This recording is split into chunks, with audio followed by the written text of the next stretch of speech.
I was in like early years, like kindergarten. I looked at the teacher, maybe she shouted at me, and she became blind. What? They get me, put me in a cave with dead bodies, lock it for 3 days and 3 nights. Now, because of the people who were praying around him, he could ascend in the spirit and become like an authority. She hits me in the palm, and she's not saying a word, just looking at me. Then I knew now it's bad. Because I had never encountered such kind of power.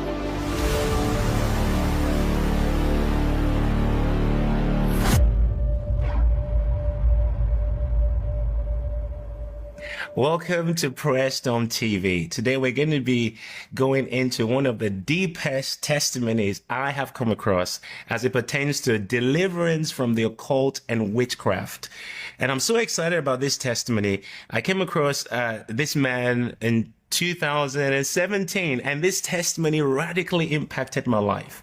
Now, I've got a background. I'm half Ghanaian and half Nigerian.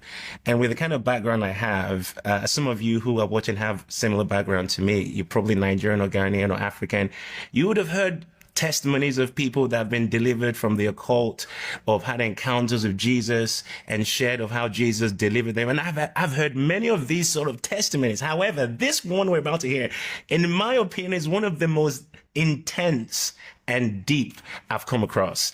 And I believe God's going to use this testimony to impact you in a significant way.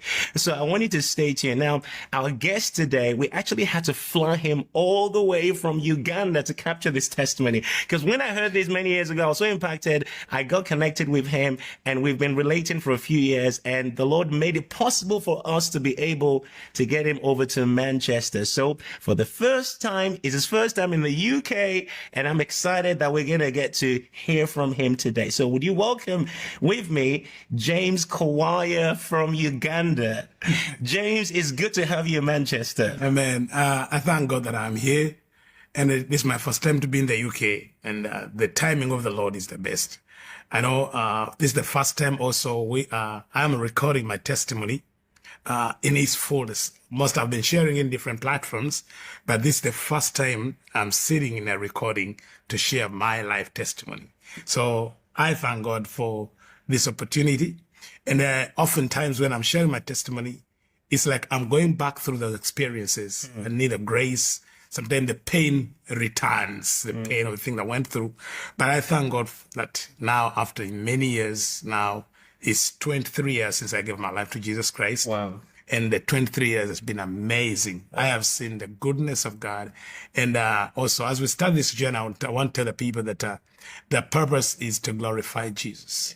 Not the devil, not what the devil can do or what he has done. But at the end of the day, Jesus is the winner. Yeah. So that's why. So I'm glad that I'm here. I'm so excited to have you here in Manchester, because as we go into the details of your testimony, I'm going to be asking you questions about, things that have happened in your past. And as you share them, there'll be things that, I'm sure lots of people may not even understand, because we have lots of people watching. People from African backgrounds may be able to relate. Some of you watching are from Western backgrounds, and you might not understand some of the depth of the occult. In fact, some of these things will blow your mind when you hear, the depth to which people engage in dark activities. But I know, just as James said, God is going to use this to glorify his name. And I also want to point this out before we go into this testimony, that right now you're a pastor. You lead a church in Uganda, and you're used in incredible ways by God in deliverance ministry, miracles, and God moving. In fact, primarily you're an intercessor. You're used in strategic. Do you just want to just give us an idea of some of the things you do right now? I am leading a ministry called Lifeway Institute of Deliverance. What we do and what God has called me to do is to strategically train intercessors to pray and take over territories for God. So mostly I'm not pastoring the church, though I started the church. We are having other pastors pastoring the church. We're also running a Christian television station in Uganda, Worship Television, just for worship and prayer. One of the things the Lord told me to do after encountering Jesus and seeing the power of prayer. By the way, I knew the power of prayer before I became born again. I kept encountering people praying and wondering what kind of lives are they. One example, maybe to bring it out, is I was still in the occult, and I was in the city in Kampala. And I remember I got instruction from our leaders to vacate the city and stay away 70 miles away from the city and remove all our operations, because a man of God was coming in the city. And I remember we were told that if we stay in the city where that man is, his prayer would kill us all convert us. And I remember the instruction was stay out of the city 70 miles away. Wow. But also do not enter the city even 21 days After. after he has left. So I was still in the occult, and I was like, what kind of power is this? Because I knew the power, I knew Satan, I knew I had been all in these kind of powers. But then we were being warned not be around that man's, where he is in the city. That man was Maurice Cerullo. So he was coming in the city, and I remember we were told, stay out of the city 70 miles away and do not enter the city another 21 That's days. incredible. Because even after 21 days, his power, the effect of his power remains in the atmosphere after 21 days. Wow. He has been in the city. So I knew the power of prayer. So when I came to Christ, the Lord was telling me, okay, you have seen the mistakes, the errors, because one of the work I was doing before I came to Christ was fighting churches and breaking churches. And the Lord was saying, now, you know how you broke these churches, and you know what were the errors and the mistakes and the weaknesses. So can you train an army of intercessors all over the world to bring out, to stand and take territories? Wow. So we are working with nations like Sri Lanka. We will have work in Sri Lanka. I work in Singapore. I work in Botswana. I work in Gabon. And a few places where we've been doing. You've been in Europe to a few places as well. We're having a work in Munich. We're doing a great work in Munich to raise intercessors and train young people to intercede, and then they take over the nations in prayer. So one of my calling, people call me apostle as pastor, but my call is an intercessor. That's Amen. So I don't know if you can call me intercessor, James. I like that. I like that. So now let's go back to the beginning. What are the earliest memories you have? My memory, when I was around 3 years, I realized in my home I was living with my mom and my uncle, the brother to my mom, and no one else. And it was strange because I was wondering why other people don't come to our home. Later I realized that when I was 3 months old, my father and my sisters left the home and did not return because of the strange things that were happening in the house, in the home. Now, I don't know what happened, the strange things. I didn't see, unless when my mother told me my story.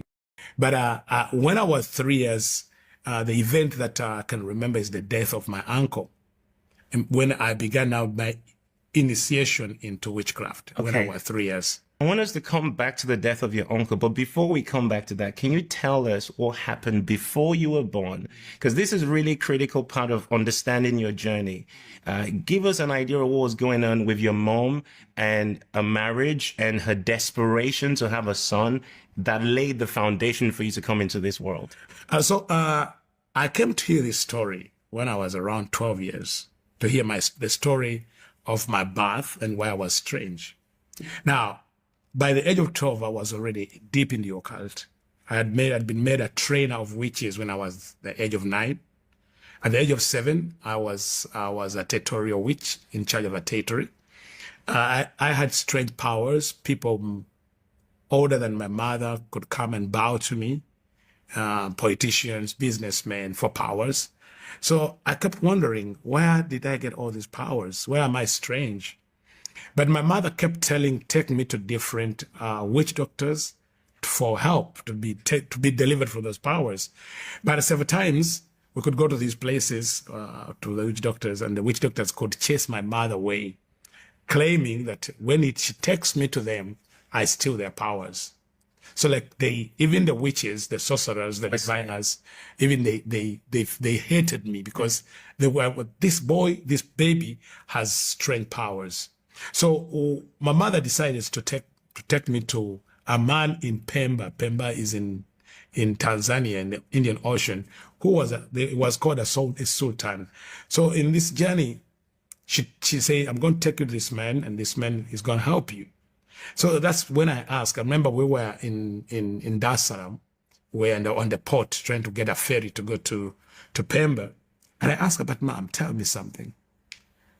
Why am I strange? And I could see when I remember I looked at my mother, and like this time she was desperate to tell me and say, please, can you not interfere with where we're going? Can we, please don't interfere. So like to convince me not to interfere, my powers, the power I had as a boy, for where we're going. So she had to tell me the story of my life, how she ended up in this. So this is what she tells me. She says, when she got married the reason she married my father, because her father had died, and her father was a rich chief, and she was the only daughter, and she had a brother, my uncle then. And when her father died, she says she knew the family in Africa, most times the family would take over every property. So she needed protection. So by the grace of God, she says, at the time when her father died, and she's desperate, she's just a young lady, then my father started dating her. And my father, coming from a prominent family, a very known family and very strong, she thought this man, if he marries her, she'll get protection. So she gets into the family. Now, my father also was marrying her because he had been told he needed to find a young girl, marry early, and get as many children as possible. Because my father, being a son of a chief, son of like a prime minister, he was the only son. The brother had died. He had 7 sisters, the only son. So they were like, now you need to get a woman, get children, and raise a heir for the throne, like the chiefdom. So he marries for the purpose of getting a son. So when she married, my father and my mother married, she gave birth. The first child was a girl. The second child, also a girl. The third child, also a girl. Now, by the 4th child, the entire family, the chiefs, the tribe, they're all like, this woman is a waste. Because in my tribe, if you have only girls, they say you don't have children. Wow. So they wanted a heir.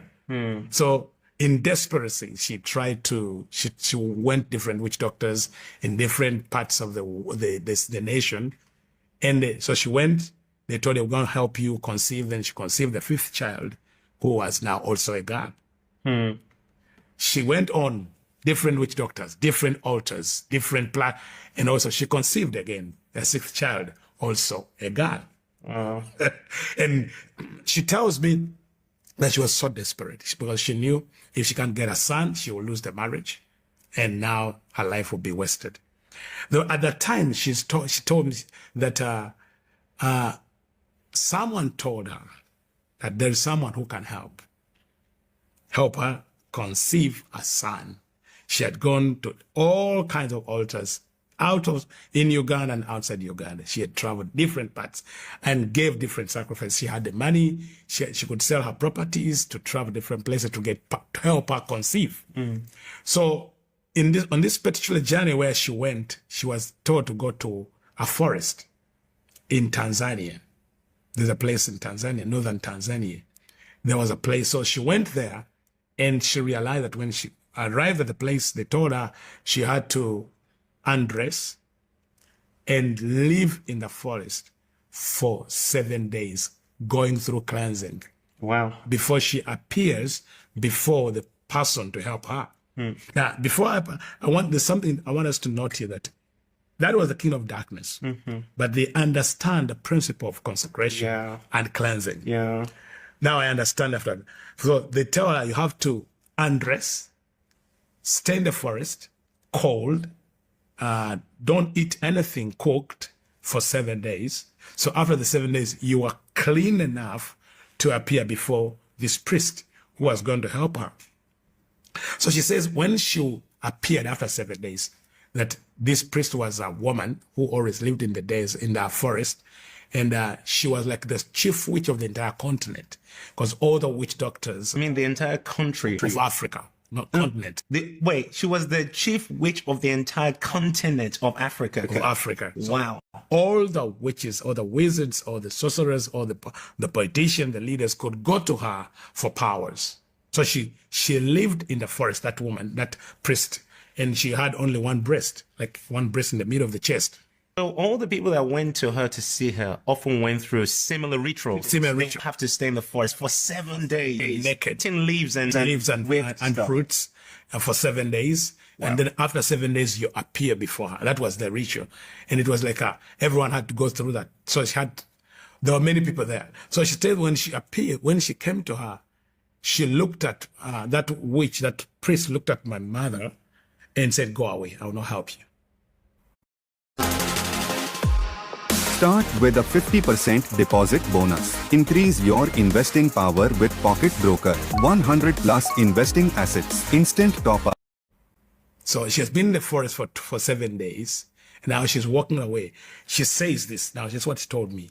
She said, as she was going away, she looked in the sky and saw a sign, something that told her that she has a son.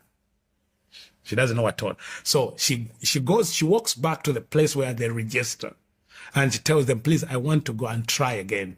Then they tell her, but also, if you try again, you have to go again through another 7 days. Wow. Now, the 7 days she went through, and then she went another 7 days, that's 14 days. Later, I'll be sharing with you, when I was sick, my deliverance, I had to go through the same cycle of being delivered. The 7 days and another 7 days, but now in the church setting. Because I want to tell people that salvation is free, but deliverance is a price. A price of consecration and being set apart. So she says that, so the second time, the next 7 days, she goes to appear. And when the priestess saw her, said, "You are back. You are back." Then my mother tells me, said, "Okay, I'm back, but you need to help me." Then this woman looks at her and says, "Well, I can help you, but I can see." Now, I don't know what eye they were using. I can see in the spirit, you have a son, but he's very far in the rocks. It's very far in the rock. In the rocks. Now, that's the statement of my mother. He's far in the rocks, and there is a strange star on him. If I bring him out, he will be a problem to our powers.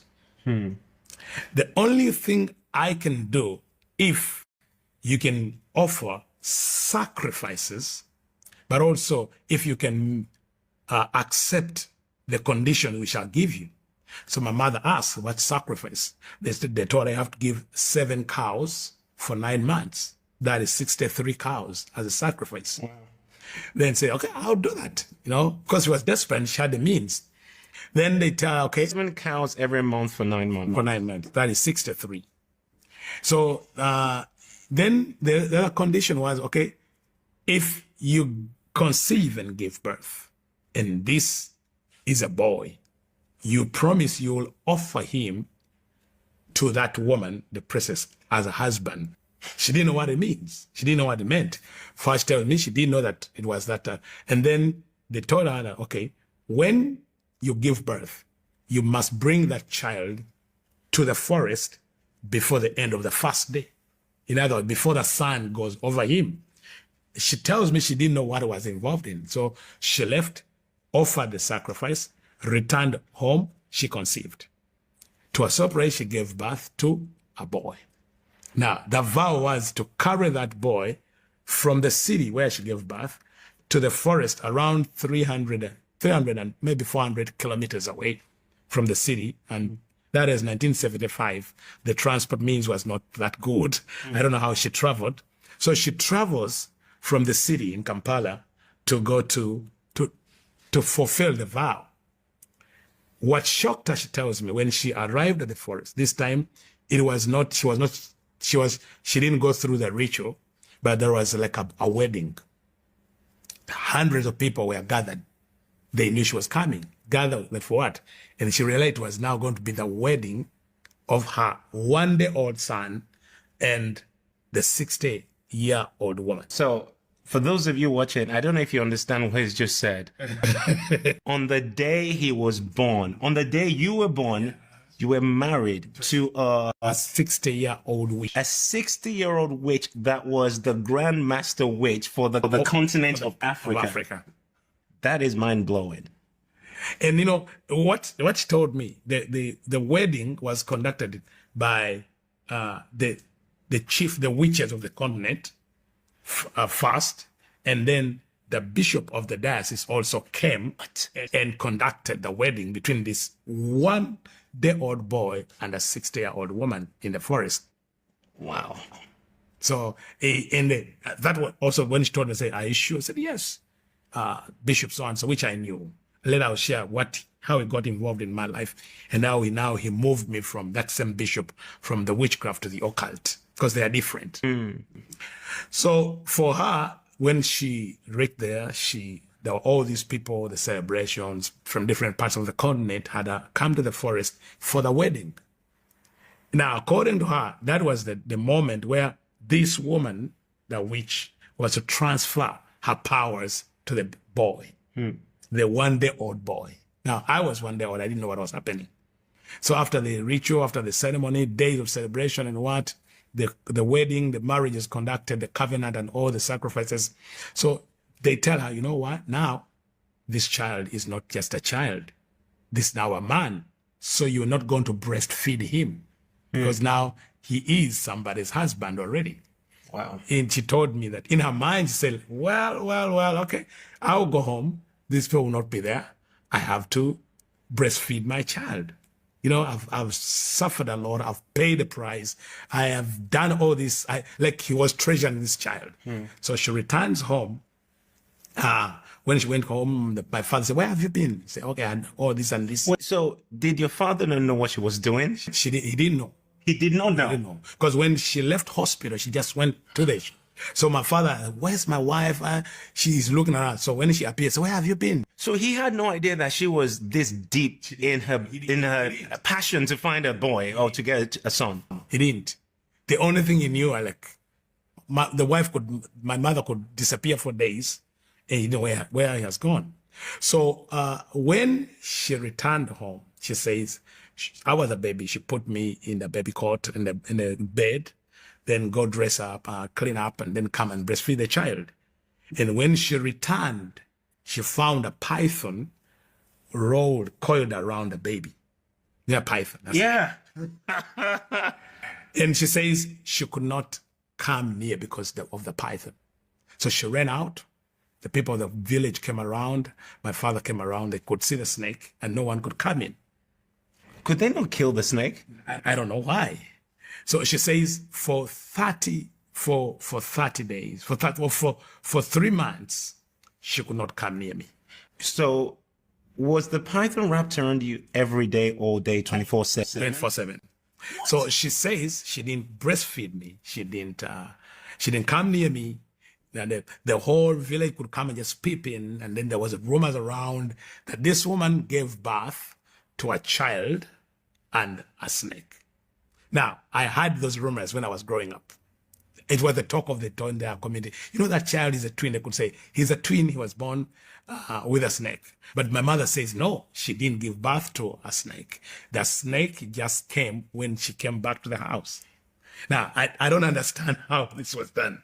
So after 3 months, my father left.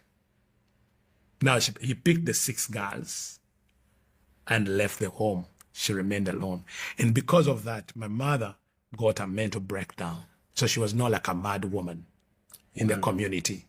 So she's left alone with a child, a demon child, with a brother who was living with her. Now the husband, my father, and the children left, so she's deserted. So by the time I'm three years old, the only person I know is my uncle and my mother, who has no attachment with me. Why? She's mentally disturbed. She always spend all her time alone in the bedroom. There's no way. So as a child, I didn't have any attachment with her. I didn't see my sisters. I didn't meet my father. The only person now I know is my uncle, the young brother to my mother, who like was also, I don't know what happened. He was also addicted to alcohol. So he could drink and what. Now, so he tells me, I remember as the other three, when he was drinking his alcohol, he could give me, because that's the only thing he had. My mother did not breastfeed me. The husband had left, deserted her.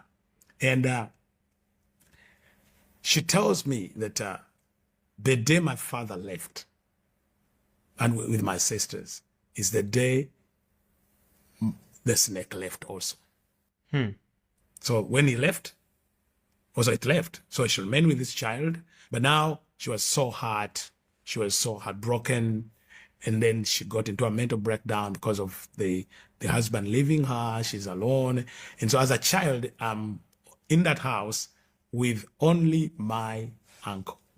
Like all the community, the relatives, the people in the community, no one comes to our home because the talk of the community, the talk of the village is in that house. It's a snake. There's a snake. Yeah. And there is a boy who was born. So you had no connection with anyone else apart from your mother, who was mentally unstable, and your uncle who was, a drunkard, who was struggling with alcohol addiction. And then you're 3 at this point. Yeah. Your earliest memories are around 3 and 4. 3 and 4. That's the memory I have. And then something really tragic happened. So the only person I know is my uncle. And one day we are staying in a small room with him. I remember I was 2 and 4. I have this memory. And then the door, someone hit the door, opened it, and my uncle came running. And then these 5 guys, they were soldiers. By that time, the nation was in a civil war. So they came into the house. I don't know why. They came chase my uncle. Then they shot him. But what surprised me that they didn't kill him. They shot him 5 times and watched him bleed. Like I'm sitting there, and they shoot, wait, they shoot, wait, they shoot, wait, they shoot, wait, they shoot, wait. And then the delivery, I remember they're shooting in parts that will not kill him instantly. So then I see these men are standing there in the room and they're watching him, and he's bleeding and bleeding slowly. And they saw you there? Yes, because they made sure that I'm there. So they bring me near him. They shoot him when I'm near him, and they watch his bleeding and bleeding and bleeding, and I saw him die. So like he bled for like 2 hours. They're there watching, and when like he stopped like moaning, groaning and crying, and then he slowly died, and that way I blacked out. So when I blacked out, when I woke up the next morning, the people in the community had come around to see what happened. I realized I'd become a different person. I realized by that time something had left. The human, like I was not human. From that time until I got born again at 24, my greatest joy was to cause misery. I was a sadist. I enjoyed causing trouble, killing.